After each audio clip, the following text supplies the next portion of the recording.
Hello, and welcome to Mystic English, your favorite place to learn English through real stories. Today's story is not about a superhero. It's not about a king or a queen. It's about someone very normal. Someone like you and me. This is a story about Ryan. He is 28 years old and lives in a city. He has a job, a few friends, and a simple life. But Ryan is not happy. Every morning, he wakes up feeling tired. Every night, he sleeps with a heavy heart. One day, Ryan looks at himself in the mirror and says, "Why am I like this? I'm not sick, but I'm not well either." The truth is, Ryan is not being attacked by the world. He is being attacked by his own habits. Silent habits. Invisible habits. Habits that are slowly destroying him. Let's begin with the first one. It's 6:30 a.m. The alarm rings. Ryan opens his eyes. What is the first thing he does? Does he stretch? Does he pray? No, he picks up his phone. Yes, just like most people. He opens WhatsApp. "Hey, morning, bro." He checks Instagram. Oh, they went to the Maldives again. Then Reels, Shorts, and TikTok videos. One after another. Suddenly, it's 7:45 a.m. Almost 1 hour has passed, and Ryan hasn't even stood up from bed. Now he's rushing, brushing fast, skipping breakfast, running to the bus stop. The whole day, Ryan feels tired and distracted. He tries to work, but his mind is noisy. Why? Because when you open your phone the first thing in the morning, you are giving the world a key to your brain. You are letting people, noise, and negativity enter your mind before your thoughts even start. What should you do instead? When you wake up, give yourself 10 minutes. Sit quietly, stretch, drink a glass of water. Write 3 things you are thankful for. Even this small change can give you peace of mind. Ryan learned it the hard way. Will you? Let's go to Ryan's office now. It's 11 a.m. He's working on a report. Suddenly, his manager walks over and says, "Ryan, can you take this extra task today? I know it's not yours, but please manage." Ryan wants to say no. He's already tired. He has a deadline. But what does he say? "Sure, sir, I'll do it." Next, his friend calls, "Ryan, I'm moving to my flat this Sunday. Can you come and help me?" Ryan wanted to rest on Sunday. He had planned to read a book. But again, he says, "Yeah, bro, of course." By evening, Ryan feels drained. He helped everyone, but not himself. And this happens every day. Why? Because Ryan has a habit of saying yes to everyone, but no to his own peace. He thinks saying yes makes people like him. But over time, people expect more and respect him less. Here's the truth. You can be kind, you can be helpful. But if you don't set limits, you will be used, not loved. So, what can Ryan do? He can start small. Instead of saying yes immediately, he can say, "Let me check and get back to you." Or, "I'd love to help, but I'm busy this time." Being polite is enough. You don't need to burn yourself to keep others warm. Talking about the third habit, it is Saturday evening. Ryan is sitting on his couch, scrolling his phone. He sees his college friend posting a photo with a new car. Then, someone else posts their Europe trip. Another friend shares engagement pictures. Ryan looks around, his small rented flat, his old scooter, his single life. Suddenly, he feels sad, useless, behind. Why is everyone doing better than me? He wonders. This is the third silent destroyer, comparison. What Ryan doesn't realize is, the photos don't show the full story. The car came with a loan. The Europe trip came with a credit card bill. The smiling couple had a fight just yesterday. Social media shows the best parts, like a movie trailer. But real life is messy, slow, and full of ups and downs. Comparison is like drinking poison and hoping to feel better. Instead of comparing, Ryan can do this. He can write his own progress journal. Small wins, like I woke up early today or I ate healthy food. Celebrate your own growth. You are not in a race. Your time will come if you stay focused on your own path. It's 1:30 a.m. The city is quiet. Lights are off in every house except one. Ryan is still awake.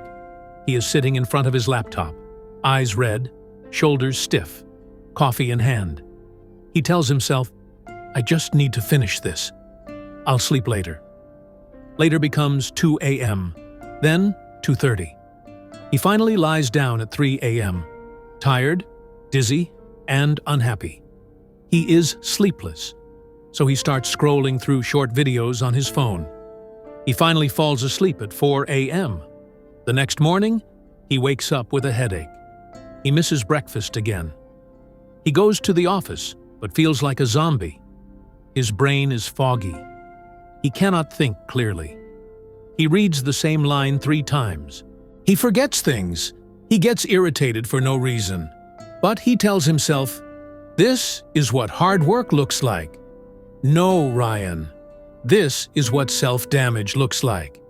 You see, Ryan thought skipping sleep would give him more time. But instead, it took away his focus, energy, and health. Science says that sleep is when your brain cleans itself. It removes stress, it stores memory, it resets your emotions. If you don't sleep well, you are slowly destroying your mind and body. Ryan learned that working hard doesn't mean hurting yourself. Real success comes from smart work, not just long hours. So now, Ryan has made a rule. No screens after 10:30 p.m. Lights out by 11 p.m. 7 hours of sleep. Minimum. Rest is not a waste of time. It is your secret weapon. It's Sunday afternoon. Ryan is sitting in a cafe with his notebook. A soft breeze is blowing. His coffee is warm. He writes about starting a fitness routine, learning digital marketing, freelancing for passive income, saving money, waking up early, and then he smiles. These are good goals, he thinks. But do you know what happened after this? Nothing. The notebook went into a drawer. And that was it. No plan, no schedule, no small steps. Just thoughts, just dreams. Ryan became a master of planning, but not doing. Days passed, weeks passed, and Ryan's list became longer, but his life remained the same. This is a dangerous habit. Thinking too much and doing too little. Thinking is safe. Doing feels risky. But only action brings results. Ryan once said, "What if I fail?" But now he asks, "What if I never try?" Here's how he changed. He picked one goal from the list. He broke it into tiny steps. He started with 10 minutes a day. And slowly, his dream became a habit. And his habit became a real change. Remember, thinking creates the dream. Doing creates life. Let me take you back to Ryan's bedroom. It's a Monday morning. He stands in front of the mirror, getting ready for work. He looks at his face and says softly, "I look so tired." Then he says, "I'm not smart enough for that promotion. I'll probably fail again. People like me never succeed." These are not jokes. These are wounds. Wounds Ryan gives to himself with his own words. We often talk kindly to others. "You can do it. Don't give up. You're trying your best." But when it comes to ourselves, we become our own enemy. We call ourselves lazy, stupid, ugly, or weak. We repeat these words every single day. And slowly, we start to believe them. Ryan didn't need enemies. His thoughts were already doing the damage. But now he's learning to speak to himself like he would to a friend. He stands in front of the mirror and says, "I'm learning. I'm trying." And that is enough for today. Positive self-talk is not magic, but it gives you the power to face the day. Change the way you speak to yourself, and you will change the way you live. It's Tuesday evening. Ryan's boss gave him a task he wasn't responsible for. It's the third time this week. He feels angry, but he says nothing. He smiles and says, "Okay, I'll do it." Later, his friend makes a joke that hurts him. Again, he laughs and pretends it's fine. He goes home and feels something heavy in his chest. He thinks, "Why do people treat me like this?"